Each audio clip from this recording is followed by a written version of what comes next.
not too long ago. What do you that think, Steve Jason? Jobs should build iPads in the U.S. Yeah, I think Steve Jobs should build. I think that the bottom 10% of American society, 15%, are going to want those manufacturing jobs. They'd actually take them if they could get a decent salary. Yep. So I think it's easy for us on the top of the stack, maybe in the information jobs or the creative jobs, to say we don't want those jobs. But if the country remains at 10% unemployment forever, that's really not good for our society. And if it goes to 15 or 20%, there'll be riots in the streets.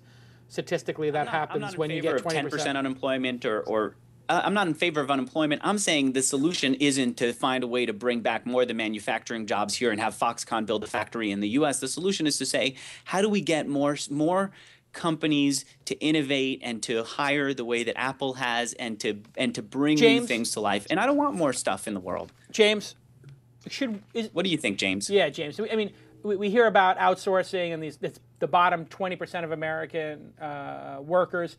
Are they ever going to get an information job, or is there always going to be some subsection of our economy that should be factory-based or physical labor, whatever it is? And is that a bad thing? What's the future?